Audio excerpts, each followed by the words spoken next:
Hi, boys and girls. It's time for today's interactive read aloud. And today we're going to be reading the book Mouse Was Mad. Look at Mouse on the front cover. He does not look very happy, does he?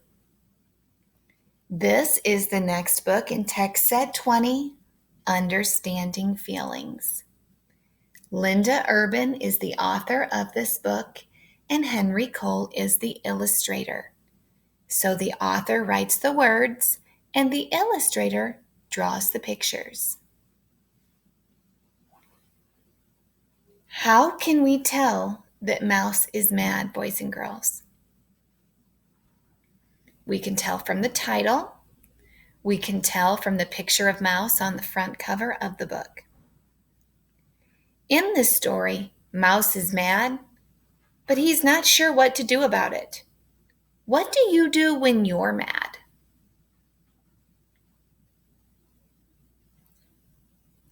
Does doing that make you feel better? Let's read the story to find out why Mouse is mad and what he is going to do about it.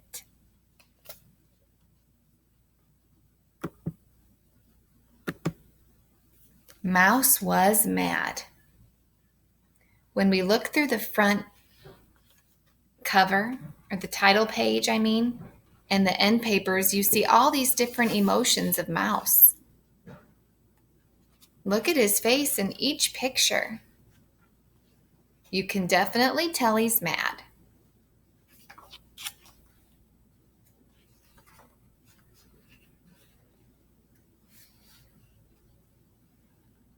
What's it look like he's doing? Crying or screaming, right?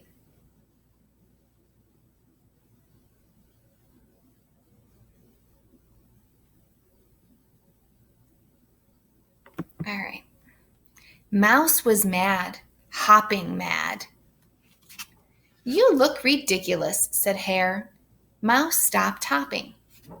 Let me show you how to hop properly, said Hare, who truly was a hopping whiz. Mouse tried to hop like Hare. Nothing doing. Mouse hop, hop, flopped, splish into mucky mud puddle.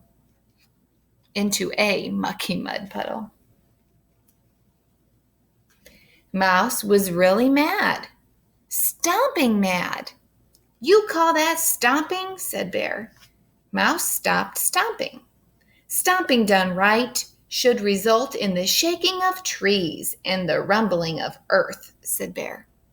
Bear stomped. The trees shook. The earth rumbled. Mouse tried to stomp like Bear. The trees did not shake. The earth did not rumble. Mouse stomp, stomp, flopped, plush, into another mucky mud puddle. Now Mouse was really, really mad. Screaming mad. That's hardly a scream at all, said Bobcat. Mouse stopped screaming. When I scream, you can hear it echo through the woods. Bobcat screamed to prove his point. It echoed and echoed.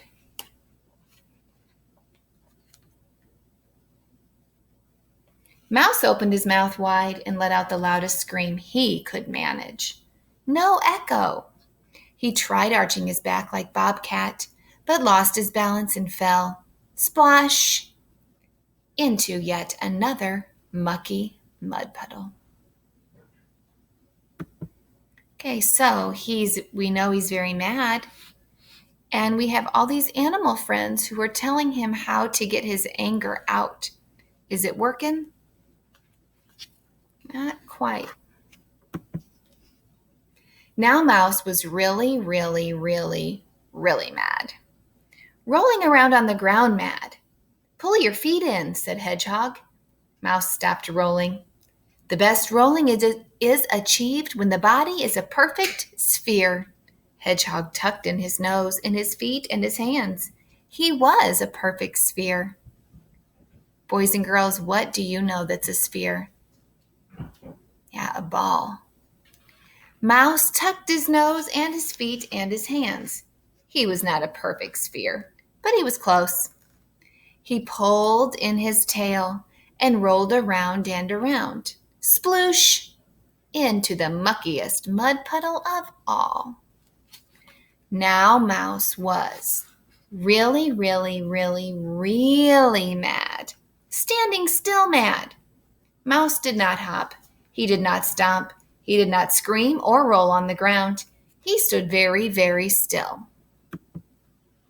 Okay, boys and girls, if you saw somebody who was really mad and they were hopping, stomping, screaming, rolling on the ground, and doing that, what would you say they're doing? Throwing a fit, having a tantrum? Yeah. Okay, so now he's going to stop doing all those things. He's going to do something different. He stood very, very still. Impressive, said Hare. What control, said Bear. Are you breathing? Asked Hedgehog. Mouse took a deep breath. He let his breath out. Bobcat heard air whistle through Mouse's nose, but he did not see Mouse move. Inspiring, said Bobcat. Bobcat stood very still. He breathed deep and tried not to move. Your ears twitched, said Hare. Let me try. But he could not keep his tail from wiggling. Bear tried, but when he breathed deep, trees moved and the ground shook a little. Hedgehog came closest, but even he could not keep his bristles from bristling. They stood together for a long time, breathing and trying to be still. So, friends, do you think that being still and breathing like this is a better way of dealing with your anger than laying on the ground and stomping and throwing a fit? I mean, definitely so. Then Mouse realized.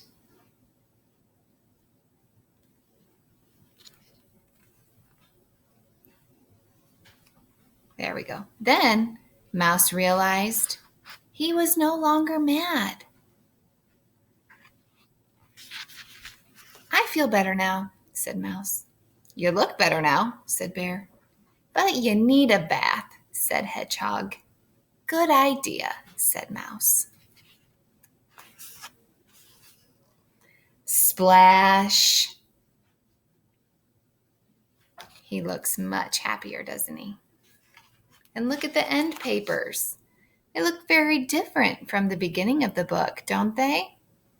He's smiling and bouncing, and you see a happy face. Very good. Here's the beginning, the end papers at the beginning of the book. Look at the difference. You can see he's all squinty with his eyes. He's tense. He's making very different faces than he did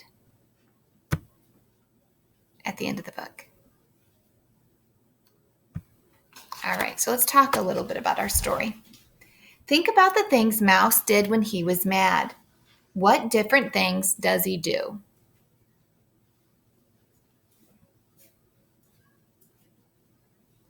He hops, he stomps, he screams, he rolls, and he stands still. So he does 5 different things. Mouse is different at the end of the story than he is at the beginning. How do Mouse's feelings change from the beginning of the story to the end of the story?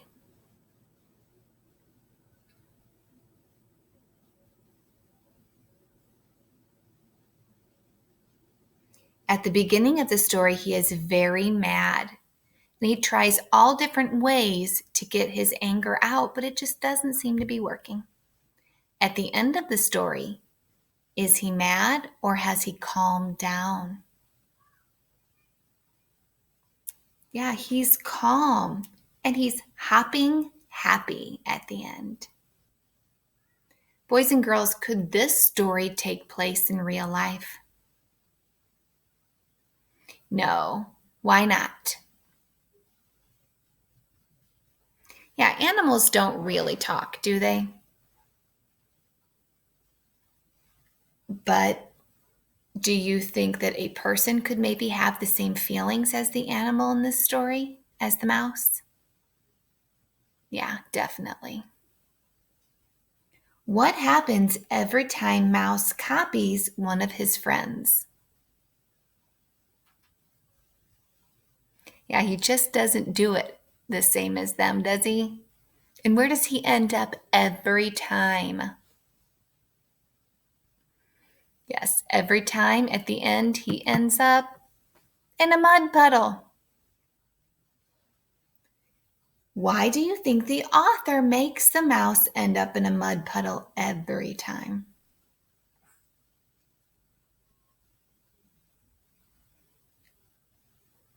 It's funny, isn't it? Yeah, and it also shows that Mouse just keeps getting madder every time he tries to copy his friends. So, did Mouse find a way to feel better at the end of our story? He definitely did. And I think he even taught his friends a lesson. Thanks for listening. Have a great day.